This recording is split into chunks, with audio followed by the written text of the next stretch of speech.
Bismillahirrahmanirrahim. Assalamualaikum warahmatullahi wabarakatuh.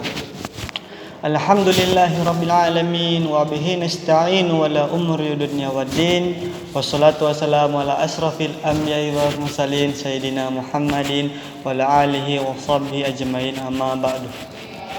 Pertama-tama dan yang paling utama adalah kita panjatkan puja dan puji syukur atas kehadiran Allah Subhanahu wa taala, karena berkat atas rahmat dan barokahnya lah kita diberikan nikmat iman dan juga nikmat Islam. Salawat bertangkaikan salam tak lupa pula kita haturkan kepada junjungan kita Nabi besar Nabi Muhammad sallallahu alaihi wasallam, kepada keluarganya, kepada para sahabatnya, dan insyaallah percikan rahmatnya dan juga syafaatnya akan kelak kita dapatkan di yaumil akhir nanti. Alhamdulillah, puji syukur pada kesempatan kali ini pertama-tama saya akan memperkenalkan diri. Nama saya Sahrul Ramadan Idris. Saya dari mahasiswa Institut Agama Islam Negeri Manado, program studi ilmu Al-Quran dan Tafsir. Pada kesempatan kali ini saya akan menjelaskan berbagai hal mengenai persoalan nikah, yaitu kedudukan nikah, tujuan nikah, dan juga hikmah nikah. Yang pertama adalah kedudukan nikah. Kedudukan nikah itu ada 4 yang terdapat dalam Al-Quran. Yang pertama itu terdapat dalam Quran surah An-Nisa ayat 21 yang mengatakan al-mithaq al-ghalidh, yang bermakna perjanjian yang kokoh atau perjanjian yang agung. Dalam Islam pernikahan disebut sebagai mithaqun ghalidh atau perjanjian agung. Dalam surah An-Nisa ayat 21 yang berbunyi a'udzubillahi minasyaitonir rajim, bismillahirrahmanirrahim, wa kaifa takhuduna wa qad afdha ba'dukum ila ba'di wa akhadna minkum mitsaqan ghalidhan, yang artinya, dan bagaimana kamu akan mengambil kembali padahal kamu telah bergaul satu sama lain sebagai suami istri, dan mereka istri-istrimu telah mengambil perjanjian yang kuat, ikatan pernikahan dari kamu. Dalam bahasa Al-Quran, kata perjanjian yang agung ini terdapat di berbagai macam surah dan juga dijelaskan dengan arti yang berbeda. Contoh salah satunya adalah dalam Al-Quran itu al-mithaq al-ghalidh, itu yang bermakna perjanjian yang agung,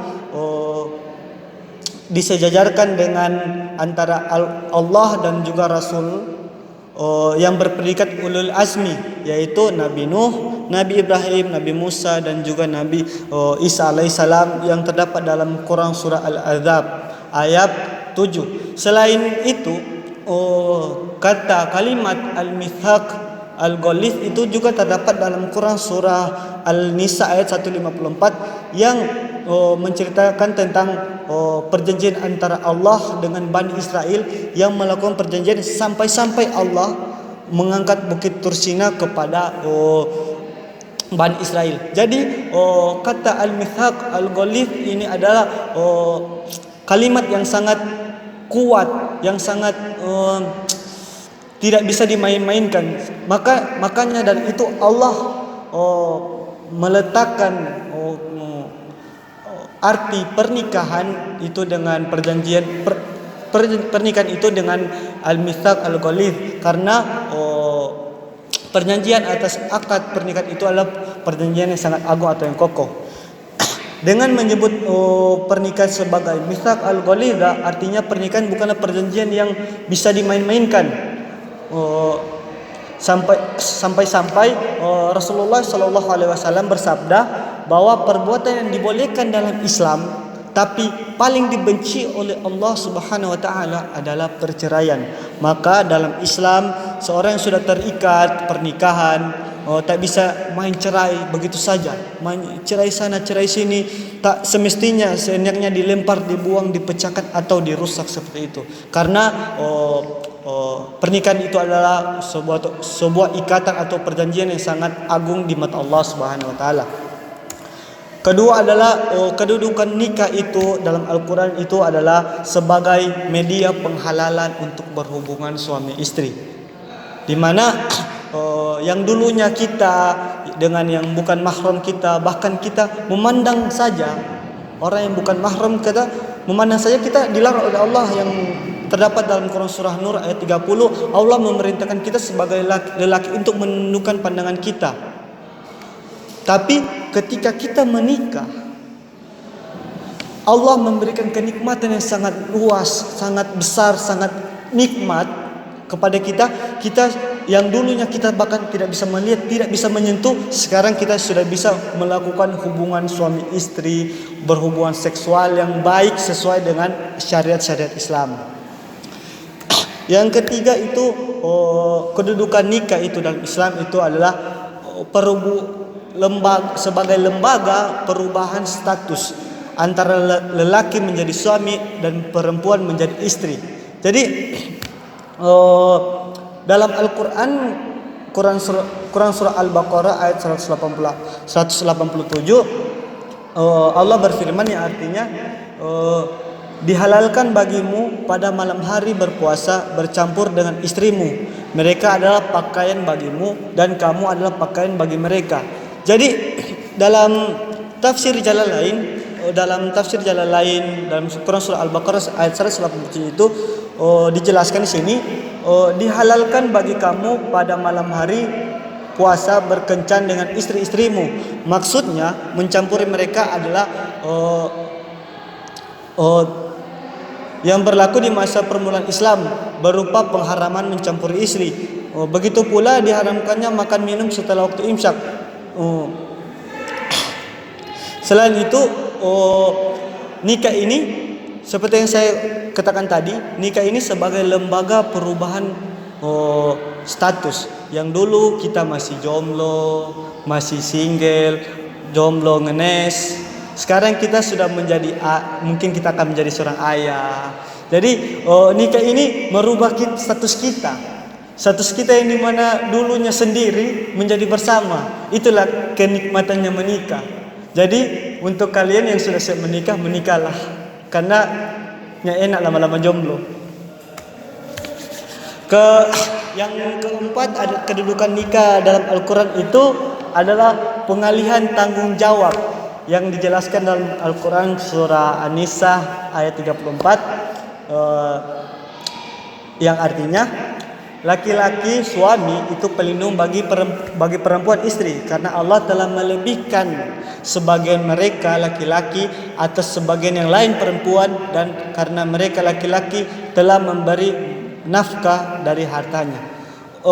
Maksud dari ayat ini dalam tafsir Jalalain dijelaskan bahwa kaum lelaki menjadi pemimpin, artinya mempunyai kekuasaan terhadap kaum wanita dan berkewajiban untuk mendidik dan membimbing mereka untuk ke jalan Allah, untuk lebih memahami ajaran-ajaran Islam. Mungkin kita sebagai suami itu harus paham akan betul akan Islam, paham akan ilmu-ilmu agama, agar ketika kita menjadi suami, kita memiliki tanggung jawab. Saat kita menikah, kita memiliki tanggung jawab untuk apa? Mendidik, membimbing mereka ke jalan yang benar. Mungkin kita memiliki istri yang belum memakai hijab, kita membimbing dia agar menutup auratnya dengan baik. Begitupun ketika kita sudah memiliki anak, agar bagaimana kita membimbing mendidik anak kita agar memahami ajaran Islam, memahami Allah, memahami Rasul, memahami Al-Quran dengan baik. Maka itulah tugas kita, tanggung jawab kita suami. Maka itulah kedudukan nikah dalam Islam itu adalah sebagai sarana, sebagai pengalihan tanggung jawab. Jadi yang dulunya kita mungkin hanya memikirkan diri kita sendiri, mementingkan diri kita sendiri, tetapi ketika kita menikah, kita telah memiliki tanggung jawab yang kuat, tanggung jawab yang besar untuk membimbing dan mendidik istri dan anak-anak kita. Yang keempat itu yang kelima itu kedudukan nikah dalam Islam yang terdapat dalam yaitu sarana mengejawantahkan keadilan dalam Quran surah An-Nisa ayat 3 dan juga ayat 29. Mungkin teman-teman itu sudah nggak asing dengan Quran surah An-Nisa ayat 3 itu yang banyak tafsiran itu adalah dalil tentang berpoligami. Quran surat An-Nisa ayat 29 juga memiliki artian juga mirip-mirip dengan Quran surah An-Nisa ayat 3. Dalam tafsir Jalalain Quran surah An-Nisa ayat 3 itu yang tertulis adalah, dan jika kamu takut tidak akan dapat berlaku adil terhadap anak-anak yatim sehingga sulit bagi kamu untuk menghadapi mereka, lalu kamu takut pula tidak akan dapat berlaku adil di antara wanita-wanita yang kamu kawini, maka kawinilah dengan arti siapa yang baik di antara wanita. Jadi maksudnya di sini adalah ketika kita menikah, kita belajar bagaimana kita bisa bersikap adil, bisa membawakan kita prinsip-prinsip keadilan dalam diri kita. Dimana mungkin dulu kita yang masih jomblo, masih seenaknya, suka ini, suka itu, suka ini, suka itu. Maka saat kita menikah itu, yang dulu perilaku-perilaku yang seperti itu kita harus hilangkan, harus buang, dan kita masukkan isi perilaku-perilaku yang baik seperti yang saya katakan tadi, tanggung jawab dan juga keadilan. Karena dalam Al-Quran itu saat kita menikah, baik istri kita satu ataupun lebih, kita harus bersikap adil. Bahkan ketika kita sudah memiliki anak kita dua atau mungkin anak kita kembar, maka disitulah kita melihat bagaimana kita membimbing mereka secara adil. Dalam tafsir jalan lain juga dalam Quran surah An-Nisa ayat 129, dan kamu sekali-kali tak akan dapat berlaku adil. Artinya bersikap sama tanpa berat sebelah di antara istri-istrimu dan kasih sayang walaupun kamu amat menginginkan demikian. Maka dalam pernikahan ini diajarkan kita, ketika kita merasa diri kita mungkin tidak bisa berlaku adil, tidak bisa membimbing keadilan dalam diri kita juga, maka kita hanya harus memilih satu istri saja, jangan lebih, agar kehidupan kita bisa menjadi lebih baik lagi. Selanjutnya adalah tujuan nikah. Tujuan nikah itu teman-teman mungkin sudah memahami sedikit tentang tujuan dari kita untuk menikah. Tapi di sini saya akan menjelaskan secara singkat tujuan dari nikah. Tujuan dari nikah itu yang pertama itu mewujudkan keluarga samawah atau sakinah, mawadah, warahmah yang terdapat dalam Quran surah Ar-Rum ayat 21 yang berbunyi, A'udzu billahi minasyaitonir rajim. Bismillahirrahmanirrahim. Wa min ayatihi an khalaqalakum min anfusikum azwaja litaskunu ilaiha wa ja'ala bainakum mawaddatan wa rahmah. Inna fi dzalika laayatil liqaumi yatafakkarun.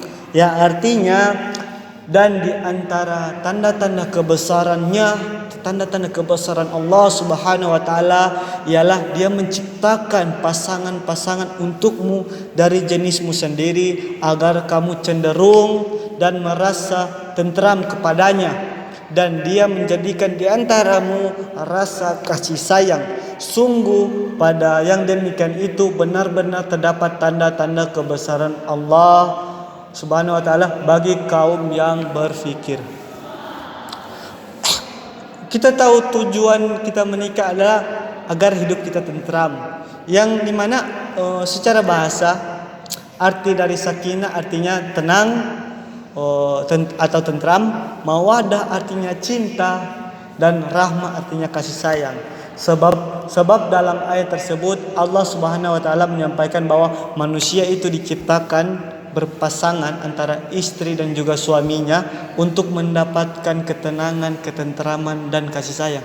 Jadi tujuan kita menikah itu adalah apa? Untuk mendapatkan kedamaian, mendapatkan kasih sayang, mendapatkan ketenteraman dalam kehidupan. Yang mungkin kita jomblo yang dulunya kita galau sana, galau sini, melihat keuuan di mana-mana, maka kita menikahlah agar kita bisa mendapatkan keuuan itu secara baik dan sesuai dengan syariat yang halal bagi kita umat Islam. Selanjutnya, tujuan dari kita menikahlah melestarikan keturunan. Ya, kalau masalah ini teman-teman sudah pahamlah. Maksud dari melestarikan keturunan itu dalam Al-Quran itu banyak. Ada dalam Quran surah An-Nisa ayat 1, Ar-Rum ayat 20, An-Nahl ayat 27, ayat 72 dan Al-Hujurat ayat 13. Di sini saya akan ayat 13. Jadi tujuan kita menikah adalah untuk melanjutkan keturunan kita, melahirkan keturunan yang baru, keturunan yang soleh, soleha, yang beriman, bertakwa dan yang beramal soleh kepada Allah Subhanahu Wa Taala. Maka dari itulah tujuan kita menikah adalah untuk mencapai keluarga yang sakinah, mawaddah warahmah. Ketika kita sudah mendapatkan keluarga yang itu, maka kita akan mendapatkan di mananya keturunan. Tujuan kita adalah agar kehidupan kita terus berlanjut, agar Islam terus tumbuh, Islam akan terus ada. Jadi kita sebagai seorang suami, sebagai seorang istri nantinya harus membimbing keturunan-keturunan kita ke jalan-jalan Allah Subhanahu Wa Taala. Dalam tafsir Al-Muyassar Kementerian Agama Arab Saudi Arabia, Allah menciptakan istri-istri dari jenis kalian supaya jiwa kalian tentram bersama mereka, dan Dia menciptakan dari istri-istri itu anak-anak dan keturunan mereka, cucu-cucu, dan Dia memberimu rizki kepada kalian berupa makanan yang baik dari jenis buah-buahan, biji-bijian dan daging-daging. Jadi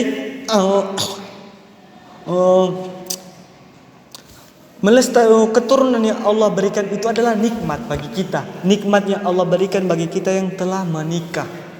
Jadi yang belum menikah, janganlah kalian melakukan hubungan-hubungan yang tidak baik, hubungan-hubungan yang diharamkan Allah. Wala taqrabul zina, jauhilah zina, karena itu zina tidak baik. Jika merasa kalian sudah tidak bisa menahan syahwat kalian, menahan diri kalian, maka menikahlah. Asal kalian sudah merasa yakin dengan kemampuan kalian sudah baik secara materi, secara pribadi, secara karakter, secara ilmu, secara pemahaman. Pokoknya kalian harus, jangan hanya karena mungkin sudah tidak tahan maka kalian menikah. Jangan sembarang-sembarang. Kalau orang Manado bilang jangan sembarang-sembarang, jangan sembarang tada.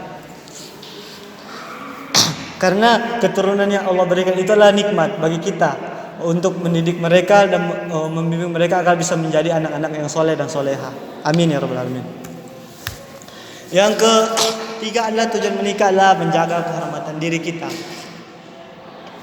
Dalam Quran surah An-Nisa ayat 1, di sini Allah berfirman yang artinya, wahai manusia, bertakwalah kepada Tuhanmu yang telah menciptakan kamu dari diri yang satu, Adam, dan Allah menciptakan pasangannya dari Hawa, dan dari keduanya Allah memperkembangbiakan laki-laki dan perempuan yang banyak. Bertakwalah kepada Allah yang dengan namanya kalian saling meminta dan memelihara hubungan keluarga.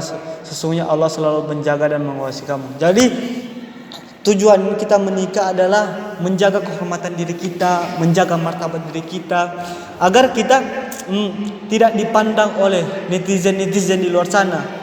Mungkin yang dulu kita berpacaran, netizen di luar sana akan memandang buruk kita. Anak sana berkeliaran, sudah anak perempuan pulang jam 12 malam, berkeliaran dengan laki-laki yang bukan mahram. Padahal dia perempuan dengan, bahkan ada yang tidak menutup aurat, memakai rok pendek. Astagfirullah, na'udzubillah. Jangan seperti itu. Jagalah kehormatan kalian, wahai wanita.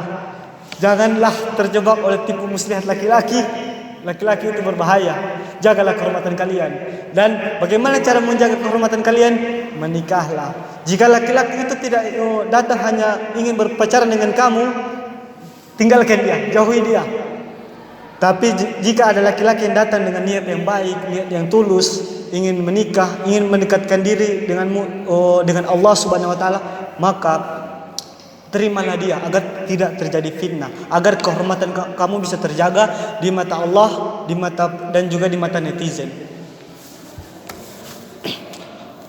Ya,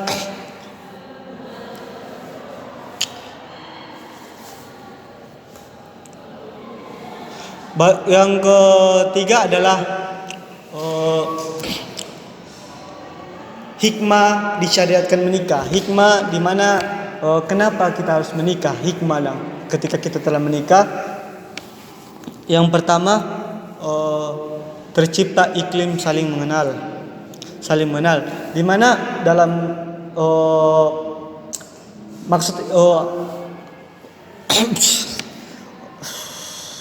tercipta iklim saling mengenal, di mana dalam Quran surah Al-Hujurat ayat 13 Allah berfirman, "Wahai manusia, sungguh kami telah menciptakan kamu dari seorang laki-laki dan seorang perempuan, kemudian kami jadikan kamu berbangsa-bangsa, bersuku-suku, agar kalian saling mengenal. Sesungguhnya yang paling mulia di antara kamu di sisi Allah ialah orang yang paling bertakwa. Sesungguhnya Allah yang Maha mengetahui dan Maha teliti." Jadi ketika kita menikah itu terjadi iklim saling mengenal. Jadi mungkin jodoh kita itu orang yang kita tidak sangka-sangka, yang kita tidak tahu dari mana asalnya, di mana dia besar. Tapi ketika Allah menakdirkan kita jodoh, kita saling mengenal, hubungan kita semakin luas. Kita mengenal orang mungkin dari suku ini, dari bangsa ini. Jadi ketika kita menikah, lebih banyak kita tahu tentang orang, lebih banyak kita mengetahui tentang dunia, kita lebih luas mengenal orang. Dari orang suku ini, orang dengan adat ini, dengan istiadat seperti ini, kita mengenal mereka. Yang dulu kita tidak tahu, suku ini suku apa sih? Suku ini suku gimana sih? Bangsa ini bangsa seperti apa sih? Tapi ketika kita menikah dengan orang suku itu, bangsa itu, kita tahu. Suku ini begini, suku ini begini. Ternyata suku ini sangat luar biasa adatnya, sangat kental adatnya. Jadi hikmah kita menikah agar kita mengetahui, mengenal lebih dalam lagi. Yang ketiga,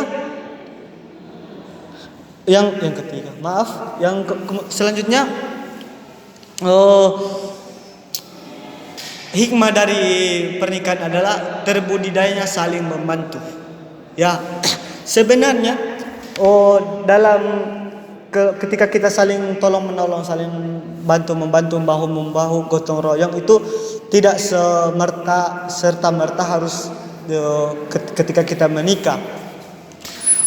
Siapa saja teman kita, sahabat kita, orang yang kita tidak kenal, bahkan muslim, non-muslim, kita harus senantiasa membantu, karena Allah berfirman dalam Quran surah Al-Maidah ayat 2 yang artinya, dan tolong menolonglah kamu dan mengejarkanlah kebaikan dan takwa, dan janganlah tolong menolong dalam perbuatan dosa dan permusuhan. Bertakwalah kepada Allah, sungguh Allah sangat berat siksanya. Jadi Allah memerintahkan kita dalam Quran surah Al-Maidah itu sebenarnya kita harus tolong menolong kepada siapa saja. Mau dia laki-laki, perempuan, anak kecil, orang dewasa, muslim, non-muslim, Indonesia, Amerika, Inggris, terserah. Selama kita bisa membantunya, kita bantu, karena kita akan mendapatkan pahala dari apa yang kita perbuat. Karena Allah berfirman,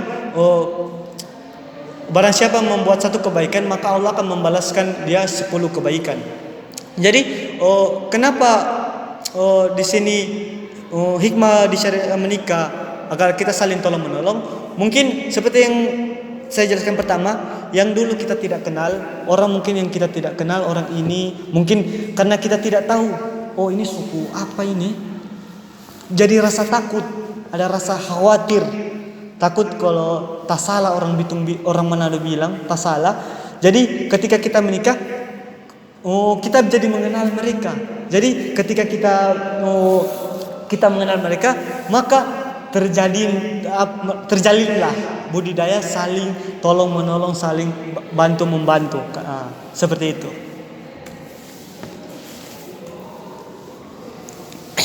Ya, mungkin sekian dari bisa saya sampaikan.